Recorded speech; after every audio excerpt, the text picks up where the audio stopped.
Evening, Sir, distinguished guests, ladies and gentlemen. It's pretty daunting to be presenting, namely because I'm probably the youngest, well, definitely the youngest and third best looking person on the panel speaking tonight. Also because obviously two of the people that will be speaking this evening are both lecturers at Staff College where I am currently. So much of the material is obviously drawn from that location. So thanks very much for the introduction. I would say that my history and my background in artillery is obviously limited to the last 15 years, and I thought I had a pretty good understanding of what artillery was, and then we got given some guidance on learning about innovation and learning and adaptation in World War I, at which point I realised lean on your strengths, go to the artillery, and in doing so I learned a hell of a lot more than what I knew before, purely about our history, but also where a lot of the things that we currently use today started. So tonight I'll be using the example of the BEF in the First World War to support the statement that the capacity to learn and adapt to new circumstances has long been a hallmark of successful military organisations. In 1914, the BEF deployed with 500 artillery pieces, the majority of which were 18-pounder guns, not suited to trench warfare, and the battles of 1915 highlighted the firepower superiority of the Central Powers. The BEF's early failures were predominantly attributed to the lack of artillery, both in equipment and ammunition, a view that even after the war, some theorists maintained. By the end of the war, the BEF fielded 6,500 field artillery pieces, a third of which were medium and heavy guns, with commensurate increases in ammunition from 871,000 rounds in 1914 to over 26 million rounds in 1915. This massive increase in the number of artillery and availability of ammunition, however, was not the reason for their success. Without the ability to learn and adapt to a new and emerging circumstances, a military organisation will be unable to achieve success in combat. Military organisations must be agile in their ability to learn and adapt to maintain an advantage over their adversary. This will be demonstrated, firstly, in the shift in the utilisation of artillery. Secondly, the maturation of an artillery command and control structure that centralised firepower, achieving coordination of fire and manoeuvre. And finally, I will highlight the importance of learning the correct lesson rather than attributing success to simply more artillery. The Battle of the Somme. The Battle of the Somme was fought from the 1st of July to the 1st of November 1916. Using 1,400 artillery pieces, the attack on the first day was preceded by a 7-day preliminary artillery bombardment with a priority of tasks of cutting wire, destruction of trenches and defences, and the conduct of counter-battery fire. The success of the artillery bombardment varied. For example, the wire cutting in some locations was very effective, while in other locations it wasn't effective at all. The cost to the British on the first day alone was 57,000 casualties. Over the course of the next 3 months, the Entente and the Central Powers combined would suffer 1.5 million casualties. It was in this environment that the BEF identified the need for change and learned and adapted in that current landscape. In 1914, the BEF considered the role of artillery to be solely in support of the infantry. The artillery notes in field service regulations stated that artillery's task was to prepare the way for the infantry and to support and protect the infantry throughout its progress. In the battles of late 1914 and early 1915, in particular Neuve-Chapelle and Loos, the limited amounts of artillery were tasked with destruction of trenches and wire obstacles. The limited success they achieved only seemed to reinforce the idea of destruction over neutralisation, and any failures were attributed to not having enough artillery, which resulted in long preparatory bombardments at the cost of losing surprise. The implications of learning these incorrect lessons resulted in the artillery plan for the Battle of the Somme. The artillery plan for the Battle of the Somme, the commander of the 8th the 4th Army, Henry Rawlinson, wanted an intense bombardment known as a hurricane bombardment.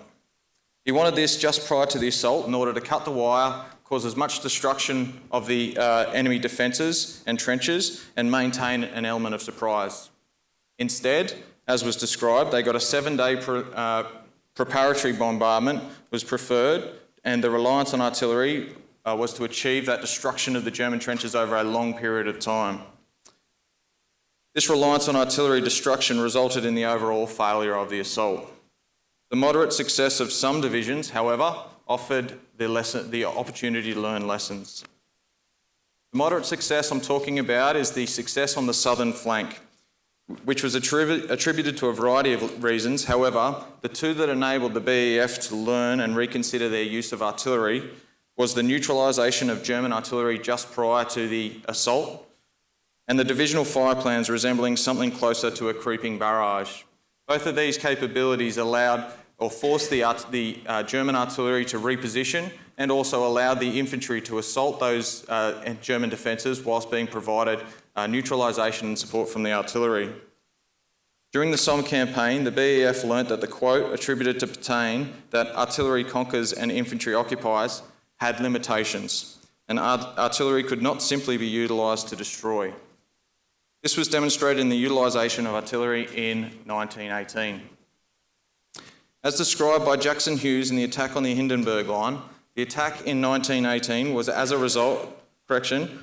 an assault using the destructive power of the heavy artillery to conduct counter-battery fires. The infantry had limited objectives, ensuring they remained within range of the artillery. Artillery groups were allocated to direct support. They were allocated in direct support to the infantry with an intense and deep creeping barrage in order to neutralise the German positions. The heavy artillery groups, which was by far the majority, were allocated to engaging German artillery, which was identified through air observation, flash spotting, and sound ranging techniques. There was also a considerable amount of accuracy which had been gained throughout this period. However, I won't be going into those details because they are about the way that they created accuracy rather than identifying those locations and the effectiveness of the neutralisation. They did achieve surprise through the technical methods, as I just discussed, adopted, and the collaboration between artillery and intelligence.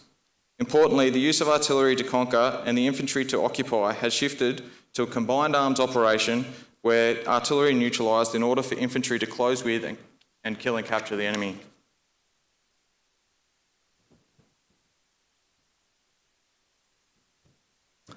From 1914 until the end of the Somme campaign, the artillery was commanded up to the divisional level. Whilst artillery advisors existed at the corps and army level, they were more administrative and this was made clear by General Haig, who insisted that the commander at each level was entirely responsible for making tactical plans within the framework of his own general scheme, meaning that the artillery advisor, depending on the commander, may have very little involvement in the construction of the fire plan. This resulted in different artillery barrages across that front. General Haig also prevented artillery advisors at army level from giving orders to corps and divisional commanders, further preventing coordination. The impact of decentralising artillery to the divisional level is evidenced by the lack of coordination at the Battle of Somme and the varying fire plans that existed across that frontage. The impact of decentralisation is further evidenced by the commander of the 18th Division request for his barrage on the 1st of July 1916. He asked for basically a creeping barrage to start in front of his trenches and continue onwards. Unfortunately, this didn't link in with the divisions that were on his left and right, and therefore they would have been assaulting whilst the creeping barrage was ongoing. It is obvious that any form of centralisation would have meant that all of those fire units would have been firing and could have been coordinated at the higher level. The denial of the request does indicate some involvement from the higher headquarters, but given it was denied and because it was considered dangerous and would delay the flanking divisions, it is likely this denial came from the corps commander rather than from an artillery advisor. Fortunately, rather than making the same mistake they had in 1915 and simply requesting more guns, the BEF quickly conducted an investigation post the Somme. This identified the successes and failures of the artillery usage. Ironically, this was possible due to the fact that they had decentralisation of artillery and the divisional plans across, they were able to assess and determine which ones were more effective and which ones weren't, and therefore they were identified the best way to utilise artillery. The recognition of the need for a centralisation and coordination of artillery at the corps and army level resulted in the development of artillery organisations that had allocated specific tasks from a central coordinating point being the General Officer Commanding Royal Artillery, or the GOCRA, whose position was cemented as a commander as opposed to an advisor. This enabled the consolidation of the heavy artillery group who worked directly to the corps or army headquarters, and we saw how effective that was on the Hindenburg line with the engagement and the massive use of heavy artillery to silence the German guns. The 18-pounders would provide the intimate support to the brigades, and the division and 2 medium groups were designed to be flexible enough to participate in the creeping barrage and counter-battery fires. Prior to the Somme campaign, General Haig stated the BEF failures to date that if only they had enough artillery, they could walk through the German lines. The belief that it was artillery that gained and defended ground and that battles were won by artillery and lost by the lack of artillery was opposed by leading theorists like Fuller and Liddell Hart, who, in their evaluation post-war, Fred Wigman, in the theoretical evaluation of artillery after World War I, highlights the theorist's focus on the amount of artillery and described artillery as a dominant weapon, but not the decisive one. Other views presented by Wigman assessed that the weight of artillery was what ground the Germans to a halt. The battles leading up to the Somme demonstrate that this idea is incorrect. It is true that from 1914 to 1918, the amount of artillery increased from 250 guns at Neuve-Chapelle compared to the 1,400 artillery pieces at the Somme, and as I suggested at the start, the 6,500 artillery pieces at the end of the war. And yet, that increase between Neuve-Chapelle and the Somme failed to achieve success. It is a limited view that more artillery wins battles, and success cannot therefore be attributed solely to more ammunition and guns. Rather, it is evident that their success was attributable to the BEF's ability to learn and adapt in order to centralise, coordinate and employ artillery for a unified purpose.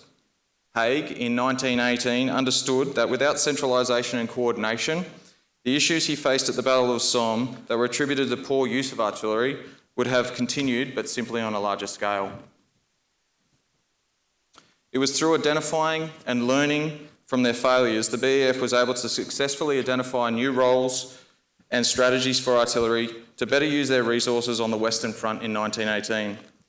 Many of these developments are relevant today. In particular, the centralisation of artillery can be seen in the concept of artillery tactical taskings. In this way, it is demonstrated that learning and adaptation forms the very foundation and hallmarks of successful military organisations. Thank you.